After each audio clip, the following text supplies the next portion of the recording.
Ba'alawi yang selama mengklaim dirinya Arab Aribah ternyata adalah Arab Musta'ribah. Ini sudah ada silsilah keluarga. Jadi kalau misalnya dikatakan mereka zuriyah Nabi, iya. Yang sekarang ada mutasi lintas kepada kaum Samud dan kaum Ad. Begitu jawabannya. Jadi bisa dikatakan bahwa Ba'alawi ini ingin memberhalakan diri mereka sebagai Tuhan-Tuhan baru. Si Rizik Syihab itu kan protes soal patung nih.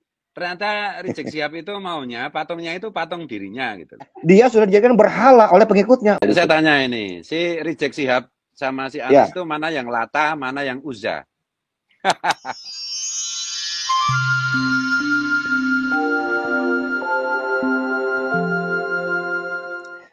Jadi yang dibuat oleh Kimat itu ternyata metodenya sama dengan yang dulu waktu saya pelajari, hanya saya pelajari dalam bidang Rijalul Hadis.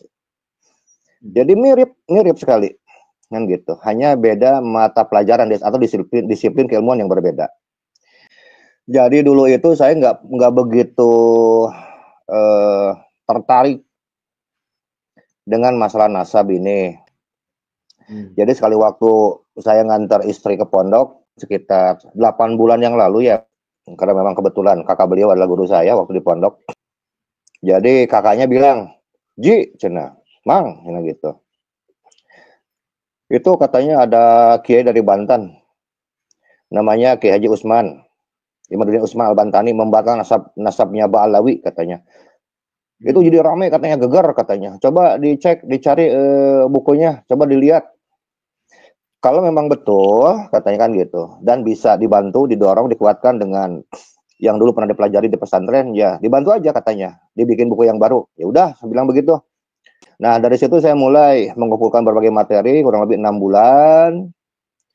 Kemudian kita kumpulkan materi, kita susun, kita ketik. 100 bab lebih, 3 buku itu sudah mungkin baru sekitar 100 bab ya, kurang lebih. Gitu. Nah, dari sanalah sekarang akhirnya baru-baru mengerti, oh ternyata kajian nasab yang selama ini diramaikan intinya adalah kalau Kimat itu kan di Ubaidillah. Kalau saya kan dikejar dari atasnya, dari bapaknya. Karena kan nggak mungkin sekarang. Kalau sekarang anak nggak punya bapaknya, terjadi cek. Dalam kajian Rijalul Hadis itu yang namanya Ahmad itu, ada Ahmad bin Isa Al-Baghdadi yang dikenal dengan Ahmad An-Nafat atau Ahmad Al-Abah. Kemudian ada juga leluhurnya Ba'alawi yang diklaim berasal dari Basrah, yang disebut dengan Ahmad bin Isa Al-Basri. Dan ada juga sekarang Ahmad bin Ali bin Isa bin Zaid, yang sebagaimana itu saya dapatkan keterangan dalam kitab Tarikhnya At-Tabari. Jadi sekarang kita ketika bicara sekarang Ahmad bin Isa, Ahmad bin Isa yang mana yang mau kita bahas sebetulnya? Itu. Jadi jangan sampai kita salah menisbatkan nama seorang sehingga kita berbicara ngalir ngulon, nggak jelas kan begitu ya. Jadi dalam penelusuran saya bahwa yang dimaksud dengan Ahmad bin Isa itu ada Ahmad bin Isa Al-Basri dalam kajian Rijalul Hadis itu orangnya tidak pernah ada, tidak pernah dilahirkan ke muka bumi. Apabila sekarang tidak pernah dilahirkan ke muka bumi, bagaimana mungkin dia punya anak yang namanya Ubaidillah atau Abdillah? Begitu, Mas Rifki. Boleh, saya mau nanya dulu, Yai Alawi.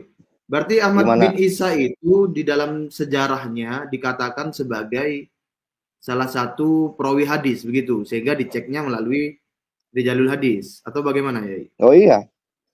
Kalau saya kan mengejarnya kan dari gelar keulamaannya. Dia kan disebut dengan sebagai ulama besar, ahli hadis, mustahid, bahkan kan begitu. Sedangkan yang namanya mustahid itu sudah menjadi pengetahuan umum dalam agama Islam bahwa mereka itu mewakili ahli hadis dan ahli fikih. Kalau kita bicara mustahid, artinya mereka adalah orang yang mereka memiliki sanad keilmuan, orang-orang yang memiliki jalur periwayatan hadis, satu. Yang kedua, mereka adalah orang-orang yang memiliki banyak produk hukum dalam ilmu fikih. Contoh, kita bicara fakta.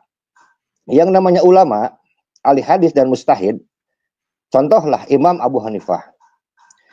Saya cek dalam kitab lintas antar madhab, Imam Abu Hanifah ini namanya dan fatwa-fatwanya diabadikan kurang lebih dalam 26 kitab fikih madhab Maliki, bukan dalam madhab Hanafi, dalam madhab Maliki.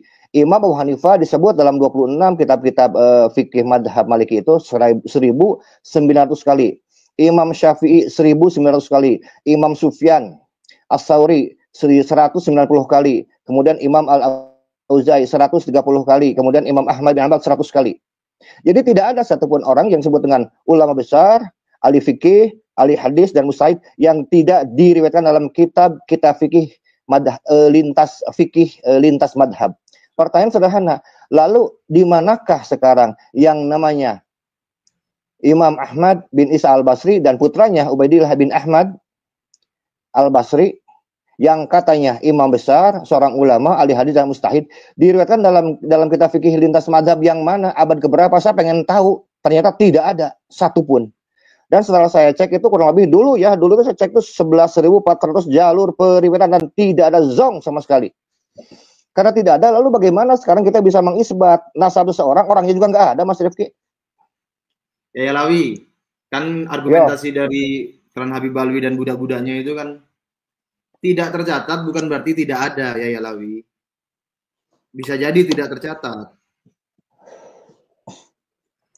Ya, yang jadi masalahnya ini sudah bertentangan dengan kebiasaan ulama kita. Sekarang mereka hidup abad 3, abad 4, di mana sekarang dinasti Abbasiyah sedang mengalami dinasti keemasan, dinasti dengan dalam masalah bidang keilmuan, pendidikan, penyalinan naskah-naskah, penerjemahan kitab-kitab dari berbagai bahasa, baik bahasa sekarang Yunani, Romawi, Hindi, Parsi, dan semuanya itu diterjemahkan ke dalam bahasa Arab.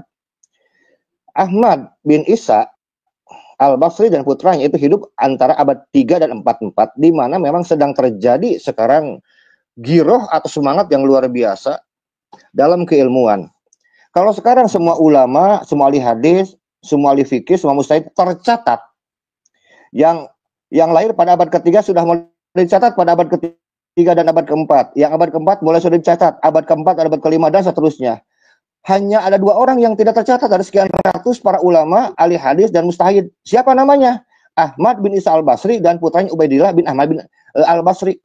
Kalau dikatakan yang tidak tercatat belum tentu tidak ada. Iya, saya bilang. Kalau memang orang itu tukang cilok, tukang rambutan gitu ya. Tukang bakso, tukang cireng, boleh lah. Wong ini kan orang terkenal. Iya, orang terkenal ini. Jadi yang benar itu kaidahnya, orang yang terkenal pasti tercatat begitu. Ya.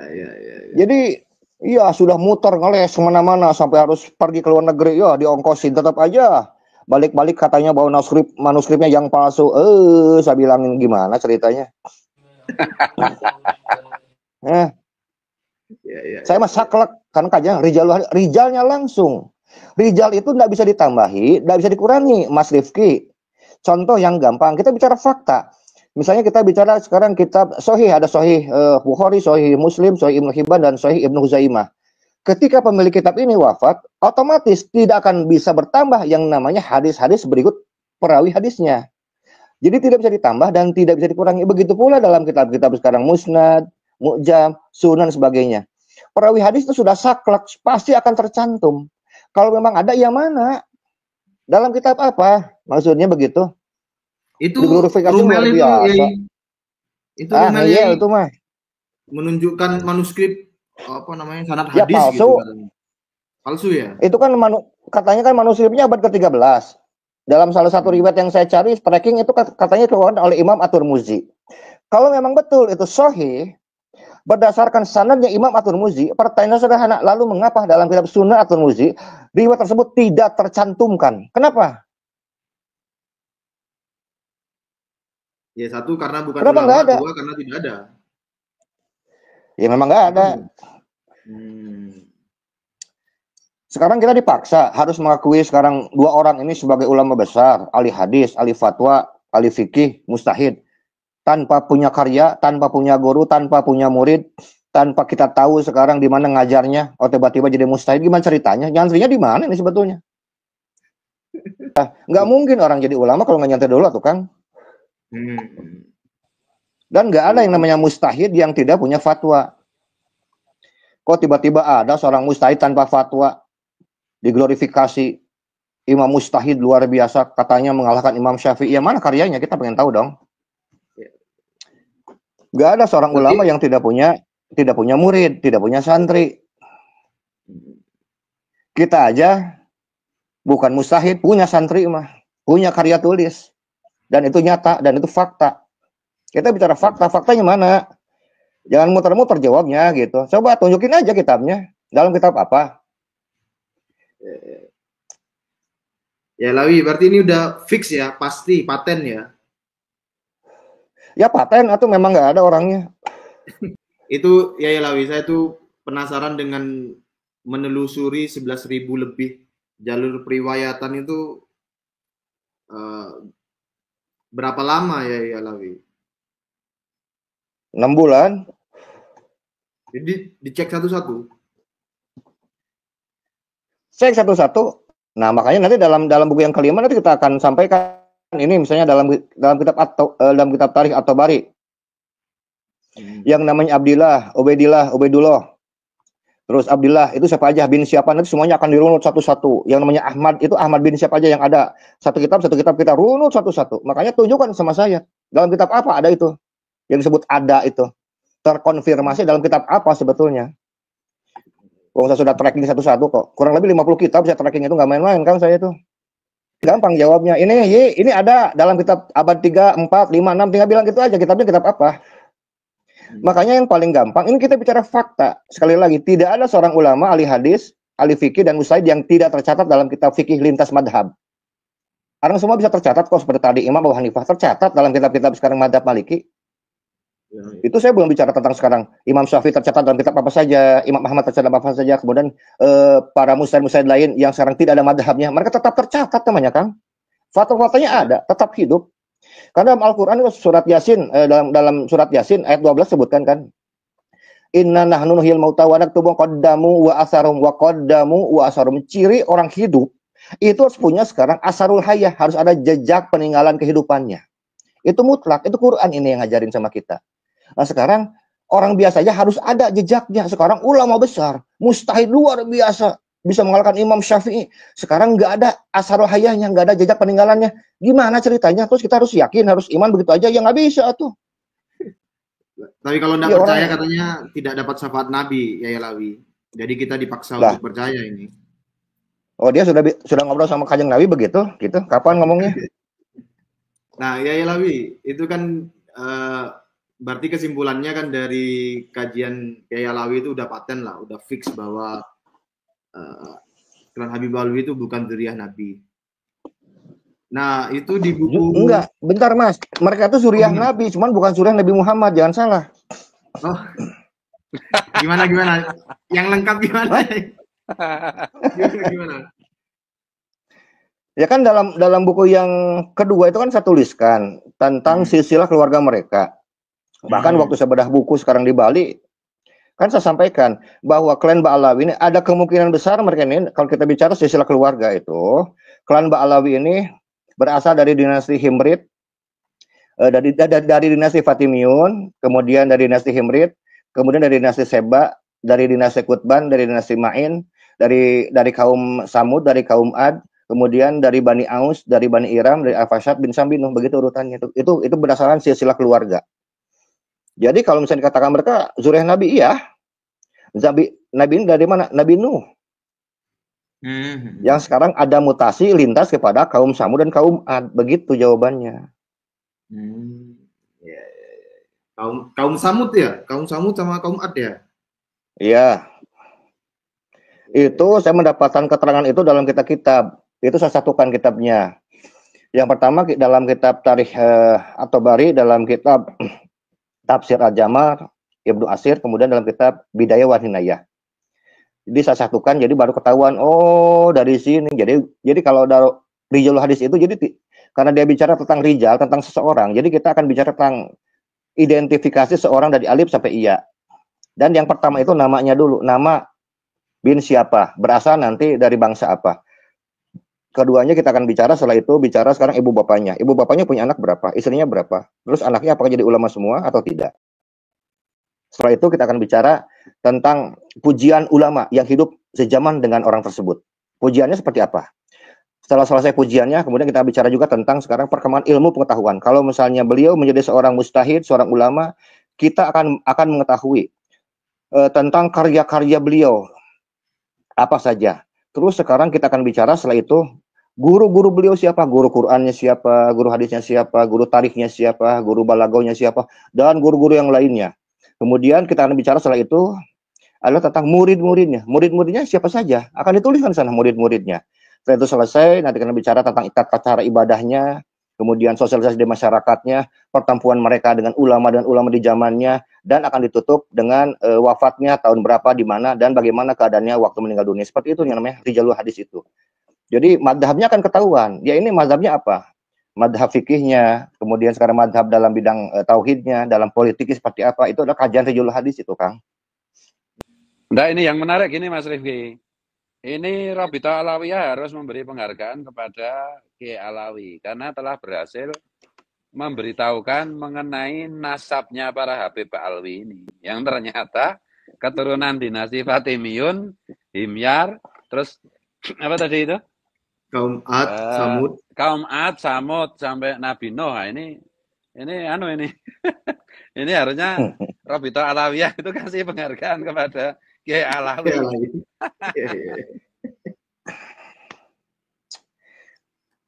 Ya, jadi akhirnya terlacak sampai ke sana. Termasuk juga masalah, saya pernah waktu saya ke rumahnya Profesor Menem Ali, saya kan ngobrol begini, Prof, saya bilang, ini sepertinya penisbatan antara gelar Arab Aribah dengan Arab Mustaribah ini sudah ratusan tahun, saya bilang. Ini sepertinya terbalik, saya bilang. Loh, kok bisa begitu? Iya, saya bilang. Ini kajian saya, mumpung saya bilang ada ahli filologi, ada orang ahli sejarah dunia, kan saya nggak malu, saya bilang kalau salah. Ya kan, begitu tinggal diluruskan. Dalam kajian saya begini. Dalam beberapa keterangan manuskrip tua, dalam kitab-kitab, dalam tafsir, dalam tarikh, dikatakan kan bahwa Nabi Ibrahim alaihissalam itu adalah leluhurnya bangsa Arab kuno. Dan kita tahu bahwa bangsa Arab kuno ini ada 4. Ada bangsa Arab Assyria, Sumeria, Akkadiya, dan Babilonia. Sedangkan Nabi Ibrahim alaihissalam itu termasuk bangsa Arab Babilonia. Jadi penerus bangsa Arab kuno adalah dari Nabi Ibrahim, dan ternyata terbukti dalam kajian ilmu DNA zaman modern kita ini bahwa pemilik haplogrup J1 dan turunnya hanya dimiliki oleh bangsa Arab kuno, Arab Aribah, Arab murni. Gitu, bukan Arab Mustaribah. Jadi bahwa bangsa Arab kuno adalah Arab Aribah, bukan Arab Mustaribah. Oh, iya. Ba'alawi yang selama mengklaim dirinya Arab Aribah ternyata adalah Arab Mustaribah. Makanya jadi pertanyaan, kalau sekarang Ba'alawi sekarang betul sekarang Arab kuno atau J1 dan turunnya, lalu kenapa haplogrupnya malah jadi G? Oh, iya. Ba'alawi yang selama mengklaim dirinya Arab Aribah ternyata adalah Arab Mustaribah. Ini Ba'alawi yang selama mengklaim dirinya Arab Aribah ternyata adalah Arab Mustaribah. Ini sudah ada kekeliruan dalam pencatatan penulisan sejarah loh. Ini dalam kajian saya loh ya, Mas Rifki. Ya. Berarti Ba'alawi ini Aribah atau Mustaribah ya? Mustaribah. Mustaribah itu artinya bangsa Arab yang diarabkan. Iya. Bukan orang Arab asli ya. Iya, gimana masa ada orang Arab asli disebut Mustaribah? Kan ini definisinya sudah keliru ini. Ya. Dan tugas kita umat Kanjeng Nabi Muhammad di zaman sekarang ini dengan era informasi yang luar biasa, teknologi yang sangat maju, ya kita kan berusaha meluruskan sejarah. Karena apa? Dalam penyebaran haplogrup, dalam sejarah kita bicara sekarang sejarah kebangsaan, haplogrup G itu kan diwakili sekarang oleh dari Abir. Abir itu kan punya anak 3. Yang pertama itu kan Falih turun kepada Nabi Ibrahim alaihissalam, kemudian Samud dan Yoktan atau dengan bangsa Qohtaniun. Ya, kita mengenal seperti itu. Bahwa yang namanya Samud dan Qohtan itu tinggalnya itu di Yaman. Mulai kapan? Mulai 2200 sebelum Masehi. Sudah terjadi penyebaran di Yaman. Yoktan itu punya anaknya 12. Salah satunya namanya Amir bin Qohtan yang dikenal dengan nama Hadromaut. Jadi Amir bin Qohtan itu anak Yoktan yang suka bunuhin orang. Kalau setiap dia meluaskan daerah jajahannya, semua anak-anak kecil, bayi, orang-orang yang muda, kakek-kakek, nenek-nenek, semuanya pokoknya binasa, makanya Hadramaut. Di mana dia hadirlah kematian namanya, itu julukan Hadramaut itu untuk Amir bin Qohtan. Jadi bukan negara 1000 wali, itu bohong lagi itu. Wali dari mana? Itu negara pembunuhan. Itu negara pembantaian, ya. Nah, itu kan jaraknya kan 2200 sebelum Masehi. Sudah ada penyebaran haplogrup G dari sekarang dari dari Samud sama Yoktan atau bangsa Kohtaniun. Nah, kurang lebih 1000 sampai dengan 1500 tahun kemudian baru lahir Nabi Ibrahim alaihissalam yang membawa haplogrup J1 dan turunannya. Jadi jauh itu, nggak sama. Ya, menyinggung tentang pelurusan sejarah ini ada pertanyaan dari Bapak Haris Kurisi. Kenapa sampai detik ini dari pemerintah belum memfasilitasi tentang fonetik nasab? Oke lah, soal nasab dianggap gak penting. Tapi bagaimana tentang pembelokan sejarah Indonesia? Mana Yai Alawi? Yang saya tahu bahwa Presiden kita Haji Prabowo ini sudah tahu kok polemik ini, sudah sangat tahu dan sangat paham. Hanya beliau sedang menyimpan masalah nasab ini untuk ditindaklanjuti. Karena yang sekarang sedang diprogramkan untuk ke depan adalah sesuai dengan program-program 100 hari kerja beliau. Itu dan tidak termasuk dalam perusahaan sejarah, termasuk perusahaan nasab. Kemudian yang lainnya, mungkin saya melihat ini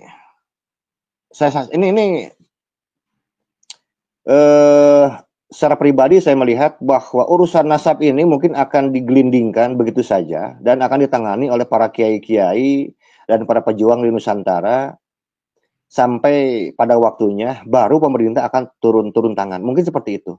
Itu yang kedua. Yang ketiga, kalau sekarang ada anggapan mengapa pemerintah begitu sulit? Harus kita buka sedikit kartunya di sini bahwa ada belasan orang, mungkin puluhan orang yang direkom oleh LBG hutang jasa. Bukan orang-orang yang naik ini tidak tahu tentang apa yang terjadi. Ini hutang jasa ini luar biasa susahnya. Contoh seperti waktu itu ya tempo hari di Universitas Wali Songo. Sampai bintang 1 yang membatalkannya itu. Datang langsung intervensi politik itu, intervensi kekuasaan. Mereka saja belum menduduki RI1, RI2 saja sudah begitu beraninya, begitu songong ini membuktikan bahwa kekuatan mereka ini tidak bisa dipandang dengan sebelah mata ini. Mereka masih sangat kuat sekarang ini.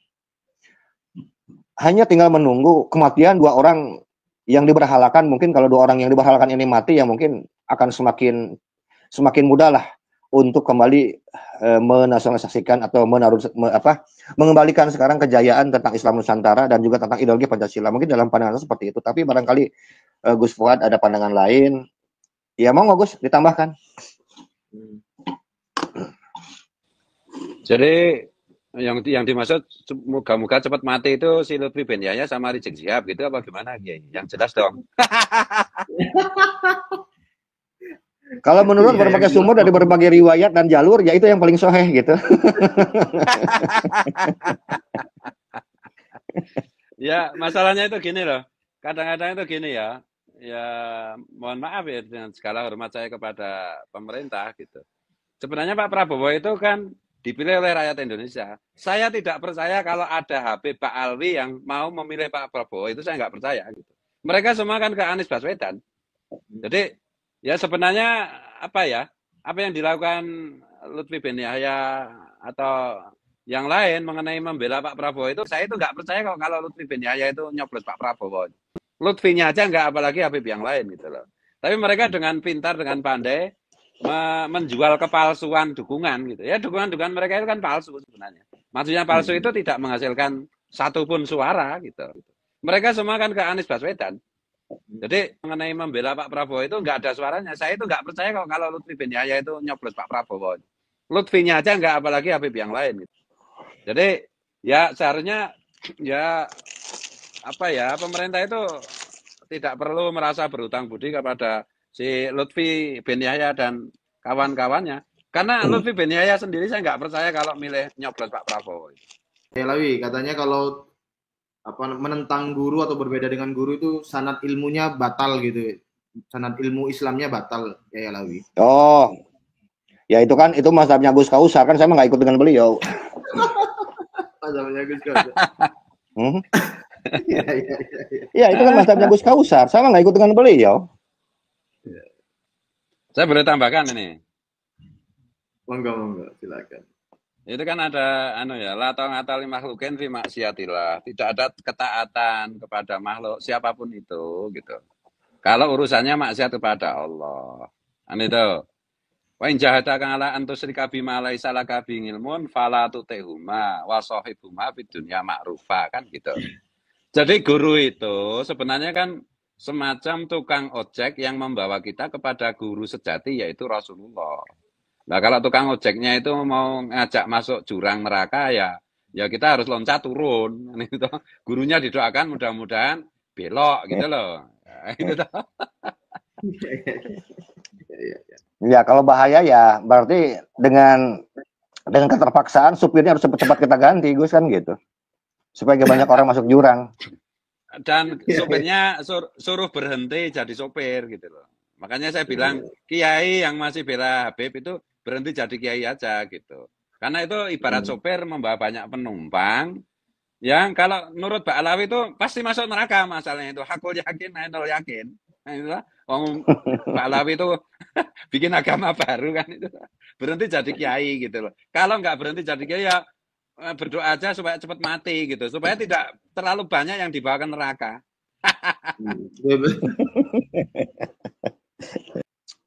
Jadi perlu saya sampaikan gini, bahwa Ba'alawi ini adalah sebuah gerakan yang memang ingin merubah sebuah teologi dunia yang sudah masyhur, yang dipegang oleh Kanjeng Nabi Muhammad SAW, diturunkan secara estafet kepada para sahabatnya, murid-muridnya sampai kita.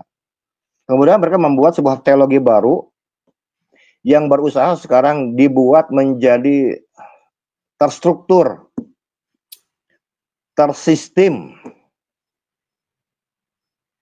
Kita kalau sekarang menganalisa kitab-kitabnya Ba'alawi, bahkan sekarang lagi disusun oleh kawan kita, oleh Kiai Syarifuddin dari Tegal, itu dari 26 atau 27 kitab primer Ba'alawi langsung.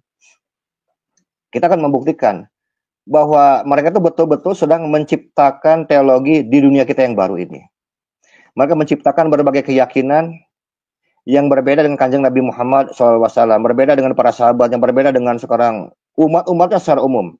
Jadi bisa dikatakan bahwa Ba'alawi ini teologinya mereka itu sedang berusaha mencampur adukan berbagai sekarang akidah yang ada, kemudian diciptakanlah mengatasnamakan akidah Ahlussunnah wal Jamaah. Pada asal akidah mereka bukan Ahlussunnah wal Jamaah kecuali apa yang nampak. Contoh, sholat mereka misalnya pakai fikih Syafi'i, ya itu aja, fikih Syafi'i aja yang tampaknya, tapi ajaran-ajaran dalamnya mereka jauh dari madzhab Ahlussunnah wal Jamaah.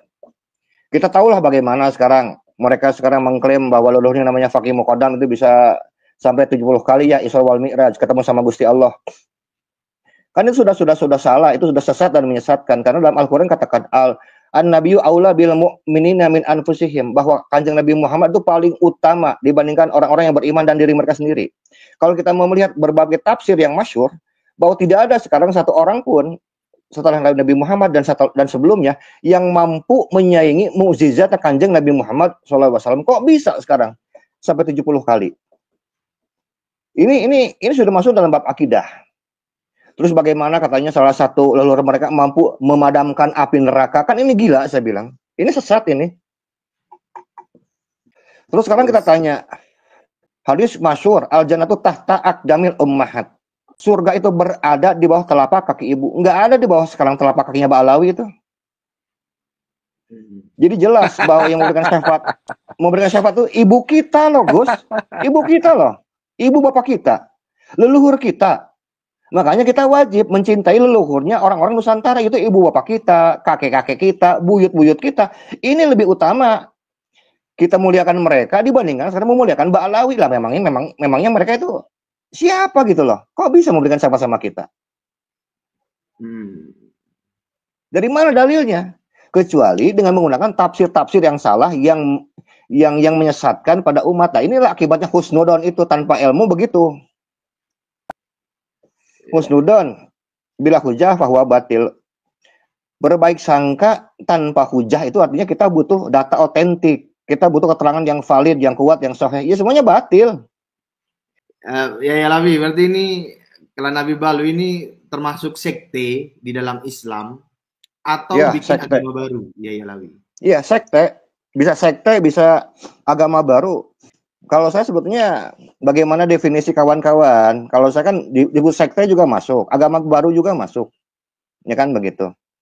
Sekarang Ahmadiyah itu termasuk agama baru atau sekte? Lihat penyimpangannya.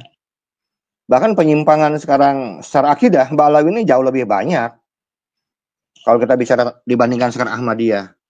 Makanya buku yang akan kita cetak insya Allah bulan depan ini sebagai dorongan membuktikan pada masyarakat Indonesia bahwa Ba'alawi ini ya seperti yang terkandung dalam kitab-kitab mereka. Jadi kita nggak pakai fitnah-fitnahan, kan? Kita pakai data langsung dari kitab-kitab primer mereka. Inilah ajaran mereka yang sesungguhnya dalam kitab-kitab mereka seperti ini. Terus apakah setelah kita sampaikan MUI masih akan tetap diam? Saya harap MUI berani sekarang duduk dengan kita. Ini loh buktinya. Kita sudah kumpulkan buktinya sedemikian valid, sedemikian soheh, dengan berbagai kemampuan yang kita miliki dan kita ambil langsung dari kitab primer mereka. Kita harap MUI mampu dan berani mengeluarkan fatwa sesat dan menyesatkan terhadap klan Ba'alawi. Begitu kalau saya. Apa kita harus bergantung ke MUI, Yai Alawi? Kita aja yang bikin ya enggak juga. Ya kan sekarang sudah ada MUN, sekarang baru berdiri Majelis Ulama Nusantara. Ya kalau perlu nanti aja MUI kita kasih fatwa aja.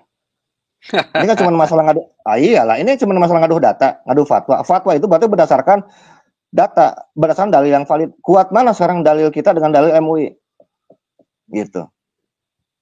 Itu mungkin Alawi, perlu dikasih sedikit bocoran perbandingan antara ajaran-ajaran Habib Alwi yang cenderung menjadi agama baru atau sekte seperti Ahmadiyah itu, dibandingkan dengan ajaran-ajaran waktu dinasti Fatimiyah itu berjaya. Itu kira-kira di mana letak kesamaannya?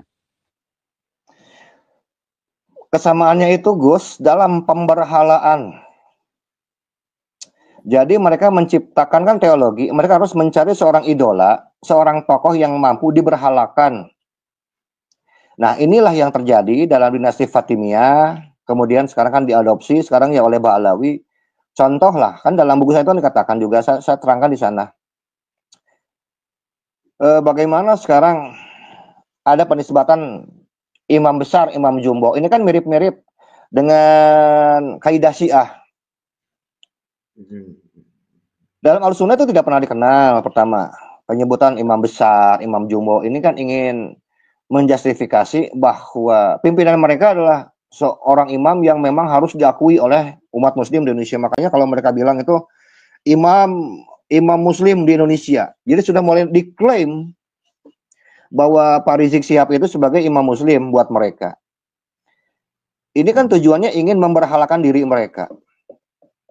Ingin menjadikan tokoh-tokoh sentral mereka menjadi sebuah pusat fatwa sebagai Tuhan-Tuhan baru yang ingin mengalahkan Tuhan yang sesungguhnya. Ini sangat berbahaya. Dan ini sekali lagi tidak pernah dikenal dalam ajaran Islam Ahlussunnah wal Jamaah. Itu tidak ada. Bagaimana sekarang mereka mengklaim bahwa nasab mereka lebih mulia dibanding yang lain, padahal Nabi Muhammad sendiri kan sudah menjelaskan dalam beberapa hadis yang sifatnya sahih bahkan mendekati derajat masyhur bahwa Islam ini kan egaliter, semua sama, setara. Karena yang membedakan itu hanyalah illa bitaqwallah, hanya kecuali bertakwa kepada Allah. Ketika Nabi Muhammad mengajarkan tentang egaliter, kesamaan, kesetaraan, bahwa semua manusia sama di depan Allah, terus tiba-tiba orang yang mengaku cucunya Nabi sekarang berbeda dengan nabinya. Bahwa orang yang bernasab ke Nabi lebih mulia, lebih utama dibandingkan sekarang yang lainnya. Bahkan sampai kita mendengar bahwa satu Habib yang bodoh lebih utama dibandingkan 70 kiai dan ulama. Ini ajaran siapa sebetulnya? Ajaran Nabi Muhammad? Enggak ada itu. Ini diskriminasi. Dalam buku saya sudah bahas tentang perbedaan antara kemuliaan ilmu dan kemuliaan nasab. Dari dulu itu enggak ada. Ilmu itu di atas nasab. Jadi banyak sekarang pemutarbalikan fakta yang memang digembor-gemborkan, didistribusikan secara masif oleh kelompok Ba'alawi kepada pengikutnya, kepada para mukibinnya. Oleh karena itu ya kita harus meluruskan kembali ajaran-ajaran yang bengkok. Ini bukan masalah ini loh kitabnya, bukan masalah ini kitabnya. Kalau salah masalah aja. Ini fatwanya Habib Anu, Said Anu, kalau salah mah ya salah aja, udah begitu. Kenapa harus malu? Kenapa harus takut?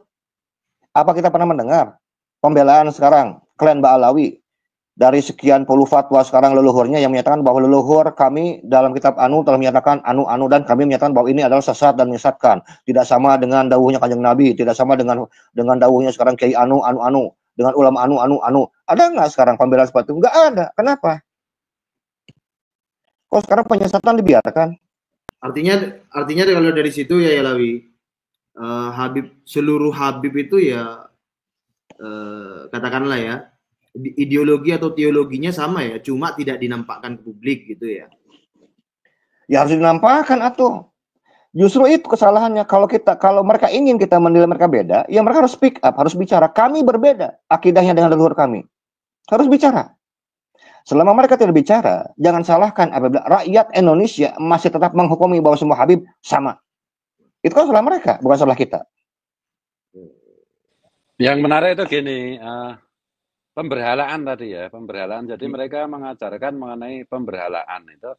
Nah kebetulan kan si Fir'aun ketiga, yang musuhnya Nabi Musa itu kan mengaku dirinya Tuhan, memberhalakan dirinya sendiri, karena punya mertua sekaligus penasehat atau one team pressnya kan dari haplogrup G juga, yaitu Yuya. Apakah memang ada pengulangan sejarah ini?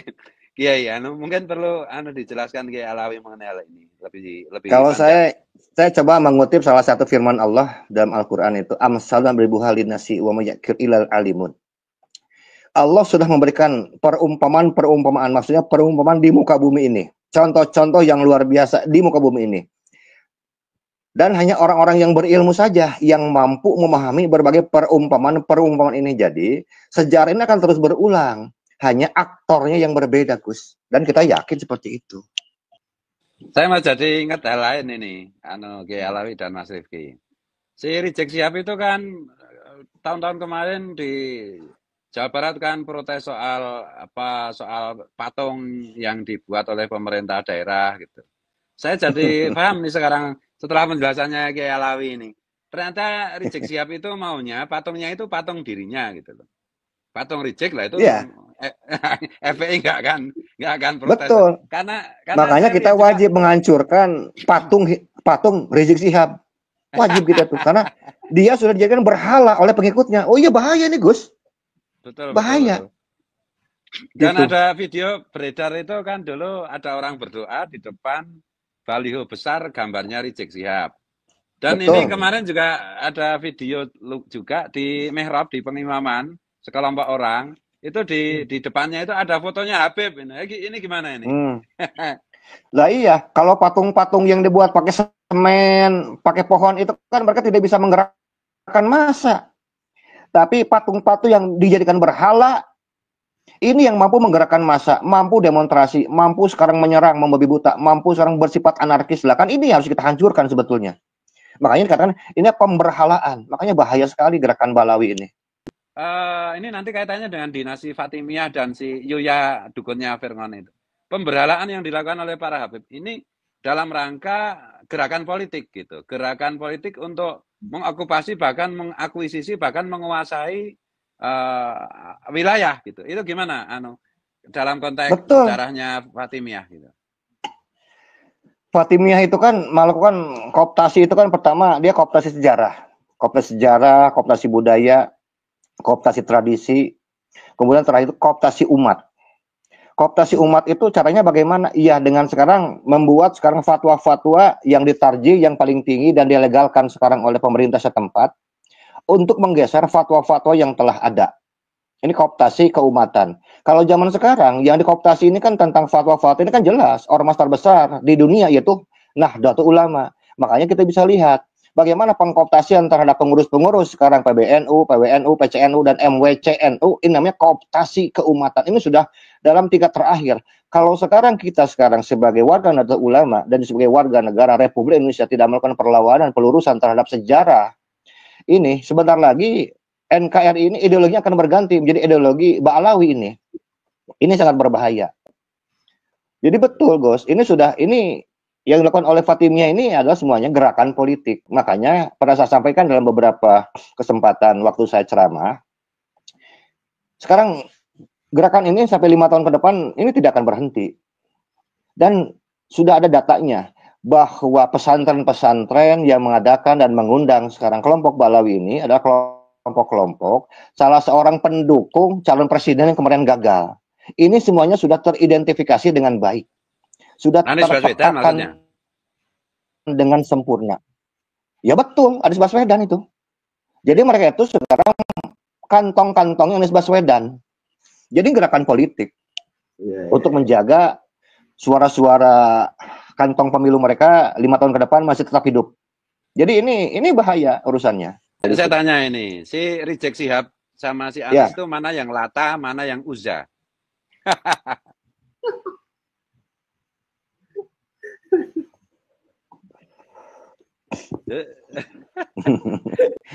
Dalam sekali waktu, ya kayaknya dua-duanya Lata dan Uzza kalau kata saya itu. Cuma berbagi peran aja.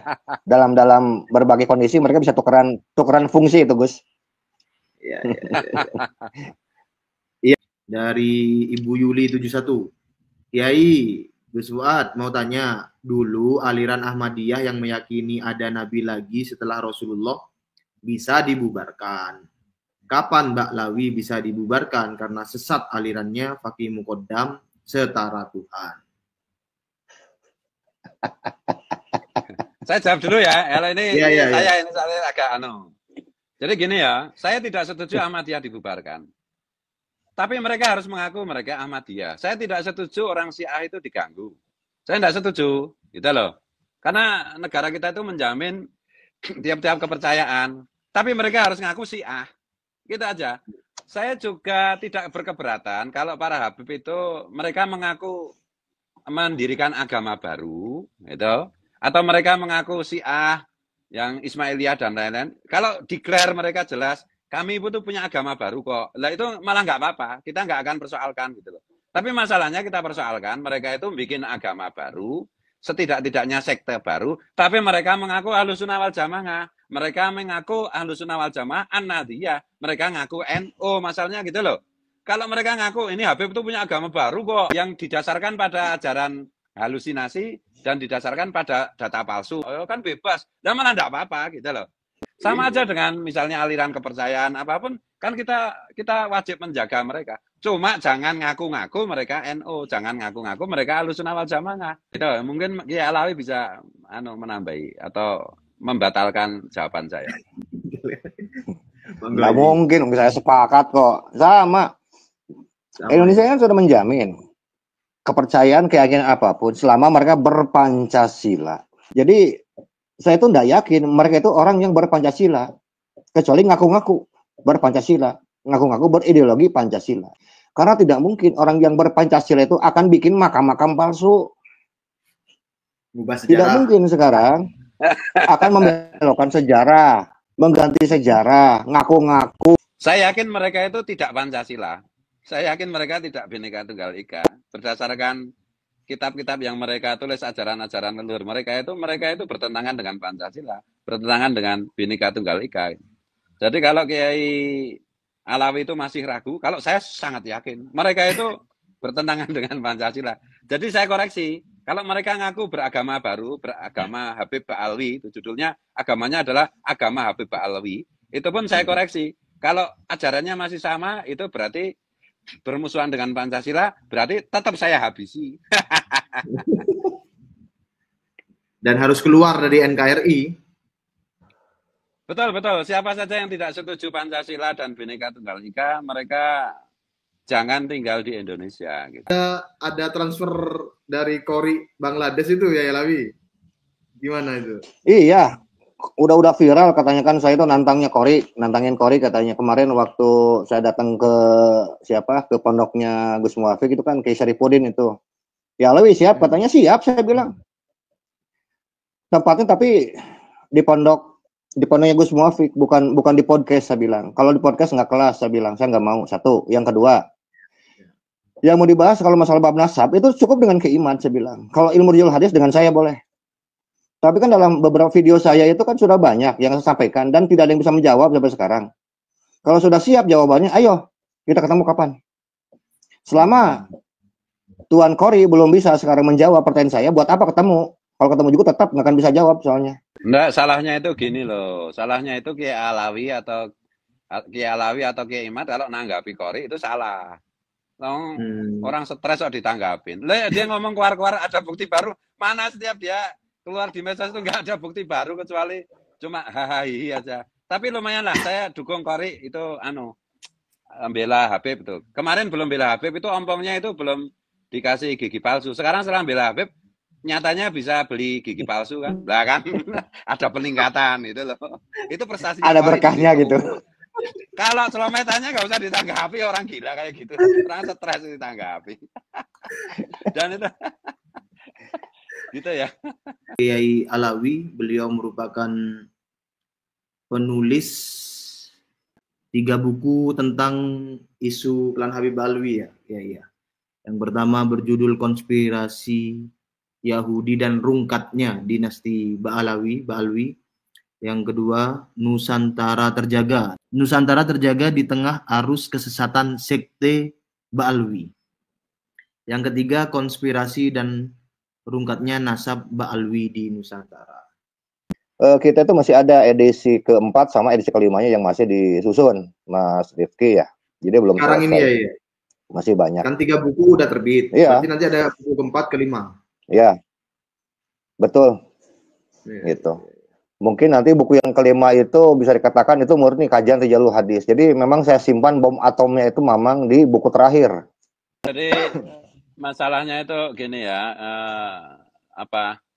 orang mengira bahwa kita itu mengoreksi kesesatan Habib, menguliti ajaran mereka yang sesat itu dipikir kita tidak ada kepentingannya dengan kebangsaan. Tidak, ini masalahnya itu adalah bahwa ajaran mereka itu benar-benar berdiametral, bertentangan dengan Pancasila dan Bhinneka Tunggal Ika. Dan mereka ngaku NU, ajaran mereka itu bertentangan dengan ajaran NU Ahlussunnah wal Jamaah. Masalahnya di situ.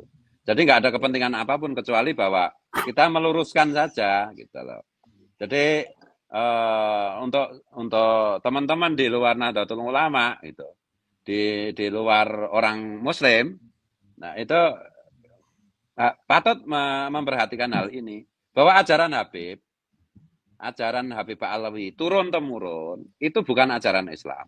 Itu bertentangan dengan Pancasila, itu bertentangan dengan Bhinneka Tunggal Ika. Karena kalau ajaran Islam yang benar, yang lurus, yang NU, yang Ahlussunnah wal Jamaah itu selaras dengan Pancasila, selaras dengan Bhinneka Tunggal Ika, sebagaimana sudah dijelaskan oleh Kiai Alawi Nurul Alam tadi, gitu. Itu aja Mas Rifki.